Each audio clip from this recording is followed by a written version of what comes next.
First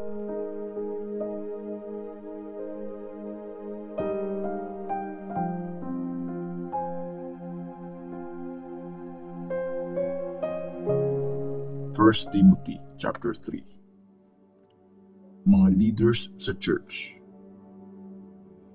Totoo yung sinasabi na kung gusto maging church leader ng isang tao, napakabuting trabaho ang gusto niyang gawin. Ang church leader, dapat walang makikitang mali sa kanya.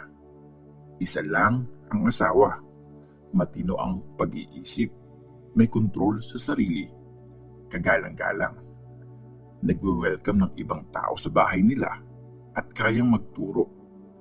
Di dapat siya lasinggero o bayolente. Dapat mahinahon, hindi palaaway at di mukhang pera. Dapat na ma-manage niya ng maayos ang pamilya niya. Sinusunod siya ng mga anak niya at marunong silang gumalang. Kasi kung di niya alam kung paano i-manage ang sarili niyang pamilya, paano pa niya aalagaan ang buong church ng Diyos? Dapat, hindi siya baguhan sa faith para hindi siya mapuno ng yabang at hindi siya maparusahan gaya na nangyari sa devil. Dapat, nire-respeto siya ng mga tao sa labas ng church para hindi siya mapahiya at mahulog sa trap ng devil. Mga church worker. Dapat maganda rin ang ugali ng mga church workers. Dapat, totoo ang mga sinasabi nila. Hindi lasinggero, hindi garapal sa pera. At dapat, malinis ang konsensya nila sa pagtanggap sa faith na pinakita sa atin ng Diyos. Dapat, i-test muna sila. Tapos, pag napakita na nilang karapat-dapat sila, saka sila pwedeng mag-serve. Dapat, maganda rin ang ugali ng mga babae nagsaserve sa church. Hindi sinisiraan ng ibang tao. Kayang kontrolin ang sarili at tapat sa lahat ng bagay.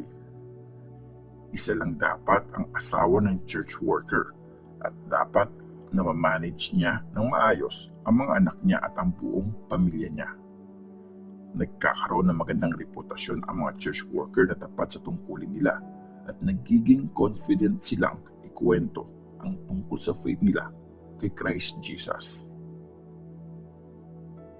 Ang mystery ng paniniwala natin.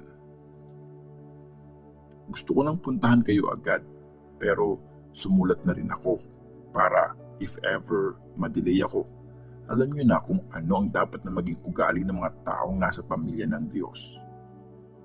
Ang pamilyang ito, ang church ng buhay na Diyos, at sinusuportahan niyan ang mga totoong teachings, kagaya ng pagsuporta ng pundasyon at poste sa isang bahay.